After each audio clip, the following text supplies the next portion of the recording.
हिमालयाच्या शांत हिमाच्छादित शिखरामध्ये भगवान शिव आणि माता पार्वती यांचे कैलास पर्वतावर निवासस्थान होते. त्या पवित्र भूमीत दररोज ध्यान साधना आणि दिव्य शक्तींचे संगीत घुमत असे.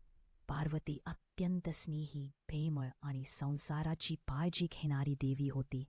शिव जगदपिता, परंतु नेहमी तपश्चर्येमध्ये मग्न. अशा वेळी पार्वतीला नेहमी वाटे की तिला आपला स्वतःचा एक मुलगा असावा, जो तिच्या प्रेमाने घडलेला, तिच्या आज्ञेचा पालन करता आणि तिच्या साथीदार. गणपतीचा जन्म, प्रेमातून घडलेला चमत्कार. एके दिवशी पार्वती स्नानासाठी तयार होत होत्या. त्यांना एकांत हवा होता. त्यांनी आपले उटणे वापरून शरीर स्वच्छ केले आणि त्या उटण्यापासून एक सुंदर तेजस्वी बालक निर्माण केला. पार्वतीने त्यात प्राण फुंकले आणि तो चैतन्यपूर्ण मुलगा त्यांच्यासमोर उभा राहिला. पार्वती त्याला प्रेमाने म्हणाल्या, "तू आता माझा मुलगा आहेस. तुला मी एक काम देणार आहे." त्या म्हणाल्या, "मी आंघोळ करत आहे. जोपर्यंत मी तुला सांगत नाही तोपर्यंत कोणालाही दरवाजातून आत येऊ देऊ नको." गणेशाने 2 हात जोडले आणि आज्ञापालनाची शपथ घेत दरवाजासमोर उभा ठाकला.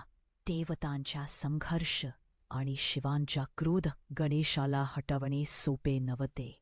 शिवांच्या गणांनी त्याच्याशी वाद घातला, पण गणेशाने वारंवार त्यांना मागे हटवले. देवता आले, पण गणेशाच्या धैर्य आणि सामर्थ्य पाहून थक्क झाले. त्या बालकाच्या अंगी अद्भुत शक्ती होती. संपूर्ण कैलासावर लढाईचे वातावरण तयार झाले.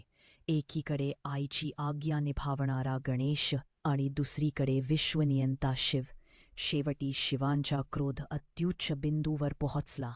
त्यांनी त्रिशूल उचलला आणि गणेशावर प्रहार केला. एका क्षणात गणेशाचे शिर जमिनीवर कोसळले. देवतांनी डोळे मिटले. कैलासावर शांतता पसरली, एक भयावह शांतता. पार्वतीचा शोक आणि विश्वाला दिलेला शाप. शिवांनी घरात प्रवेश केला. देवा पार्वतीने आपल्या मुलाचे निष्प्राण शरीर पाहताच हृदय विदीर्ण झाले. तिने जोराने क्रोध व्यक्त केला. तिच्या डोळ्यातून अग्नी, अश्रू आणि वेदना तिन्ही एकत्र वाहत होते. ती म्हणाली, "हे शिव, माझ्या प्रेमातून जन्मलेल्या मुलाला तू स्वतःच्या हाताने मारले. आता मी जगाला शाप देईन. सृष्टी थांबेल. हवेत गती राहणार नाही, पाणी वाहणार नाही, अग्नी जळणार नाही." तिच्या या क्रोधामुळे संपूर्ण ब्रह्म. गणेशाचे नाव प्रथम पूज्य शिवांनी जाहीर केले. आजपासून गणेश हा माझा पुत्रच नाही, तर देवांमध्ये सर्वात प्रथम पूज्य असेल. प्रत्येक पूजा, यज्ञ, मंगलकार्य गणेशाची प्रथम वंदना करून सुरू होईल. देवतांनी जयघोष केला, "गणपती बाप्पा मोरया." पार्वतीचा चेहरा पुन्हा तेजस्वी झाला. गणेश प्रेमाने आईच्या कुशीत विसावला.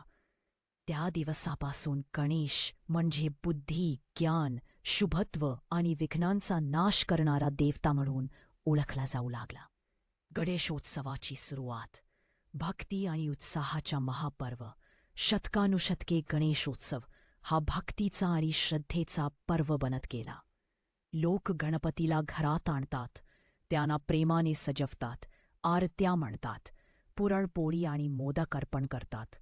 विघ्नहर्त्याला नमस्कार करून जीवनातील अडचणी दूर व्हाव्यात अशी मनोकामना करतात. गणेशोत्सवाच्या काळात संपूर्ण वातावरण भक्तिरसाने भारलेले असते. ढोल ताशाचा नाद, गणपती बाप्पा मोरयाचा जयघोष आणि लोकांची भक्ती हे सर्व मिळून समाजाला एकत्र आणतात.